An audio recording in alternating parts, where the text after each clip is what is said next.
ఈ రోజు ప్రజల కష్టాల్లో ఉంటే నేను పారిపోవడానికి సిద్ధంగా లేను. తిరిగి ఈ రాష్ట్రాన్ని పునర్నిర్మాణం చేయడానికి అడుగడుగు పనిచేస్తాం, కష్టపడి పనిచేస్తాం, సాధిస్తామని ఆ రోజు చెప్పారు. రికార్డులో మీరు చూస్తే నాకు అవగాహన లేక కాదు, 1-2 విధ్వంసాలు కాదు, అరాచకాలు, విధ్వంసం, బ్రాండ్ ఏపీ దెబ్బతినడం, మొత్తం దెబ్బతినే పరిస్థితికి వచ్చింది. అధికారం అంటే మేము ఒకటే ఆలోచించాం, ఇది ఒక బాధ్యత. అధికారంలో ఉన్న ప్రతిపక్షంలో ఉన్న ఎప్పుడూ ప్రజాపక్షంలోనే పనిచేశాం, ప్రజల కోసమే పనిచేశాం. ఈరోజు అధికారం ప్రజలకు సేవ చేసే అవకాశంగా తీసుకున్నాం అంటే మళ్ళీ ఈ అధికారాన్ని ఉపయోగించి భవిష్యత్ తరాలకు మంచి భవిష్యత్ అందించే విధానాలకు శ్రీకారం చుడతామని చెప్పి కూడా నేను మీకు తెలియజేస్తున్నా. కానీ ఇవన్నీ మనం ఆలోచిస్తే ఈరోజు గత ప్రభుత్వం చేసిన విధ్వంసం, దోపిడీ, వినూత్నమైన రీతిలో దోపిడీ చేశారు. నేను ఎప్పుడు కూడా కలలో కూడా ఊహించాల రాజకీయ నాయకులు ఈ విధంగా దోపిడీ చేసి తప్పించుకోగలుగుతారని నా జీవితంలో ఎప్పుడు ఊహించలేదు. అంత దోపిడీ జరిగే పరిస్థితి వచ్చింది. ఎక్కడ చూసినా ఎవడికి దొరికింది వాళ్ళు దోచుకునే పరిస్థితికి వచ్చారు.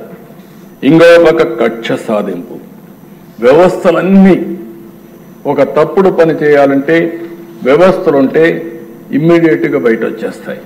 కాబట్టి వ్యవస్థనే నాశనం చేస్తే మనం అందులో ఏం చేసినా మనకేమీ తెలియదనే ఉద్దేశంతో అన్ని వ్యవస్థలు నాశనం చేశారు. ప్రజాధనాన్ని దుబారా చేసే పరిస్థితికి వచ్చారు. వ్యవస్థల దిశ మొత్తం నిర్వీర్యం అయిపోయినాయి.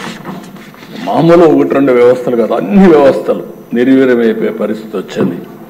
5 ఏళ్ల పాలనలో వాళ్ళు చేసిన తప్పులు, అప్పులు, పాపాలు, నేరాలు రాష్ట్రానికి శాపంగా మారాయి.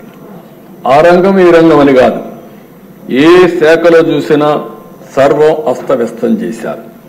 అసమర్థ పాలన, అభివృద్ధి నిరోధక నిర్ణయాలు, ప్రజా సంపద దోపిడీ, పన్నుల బాధుడు, స్కాముల కోసమే స్కీములు, అస్తవ్యస్త ఆర్థిక నిర్వహణలో రాష్ట్ర చరిత్రలో ఎప్పుడూ జరగనటువంటి నష్టం జరిగింది.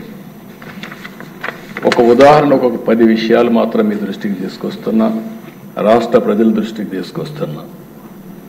రాష్ట్ర రాజధాని నిర్మాణం నిలిపేశారు, బ్రాండ్ని నిర్వీర్యం చేశారు.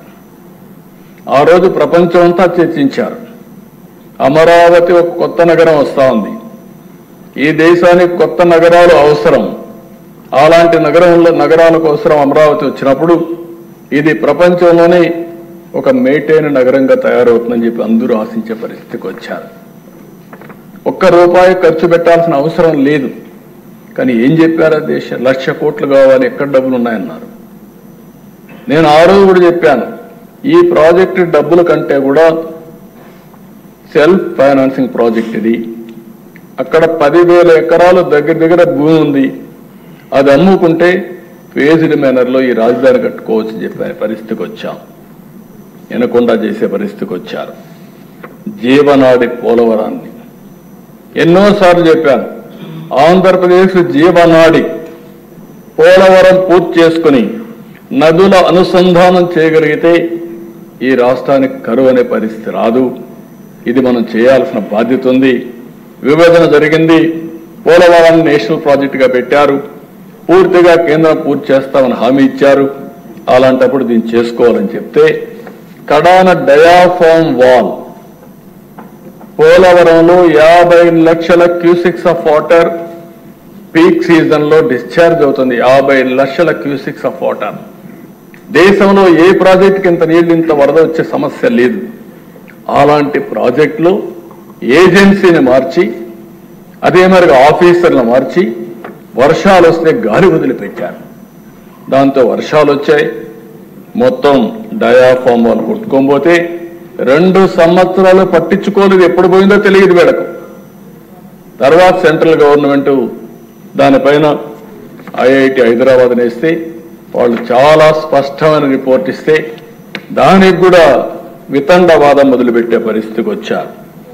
ఇంకో పక్కన దిశ ప్రభుత్వ టెర్రరిజంతో ఉపాధి ఉద్యోగ అవకాశాలు పూర్తిగా గండిపడ్డాయి. ఈ రాష్ట్రంలో ఉండే పరిశ్రమలు వేరే రాష్ట్రానికి పారిపోయే పరిస్థితికి వచ్చారు. పెట్టుబడులు పెడతామని వచ్చేవాళ్ళు వెళ్ళిపోయే పరిస్థితికి వచ్చారు. ఇంకొక పక్క విద్యుత్ రంగం వీళ్ళు మాట్లాడుతున్నారు. 1,29,000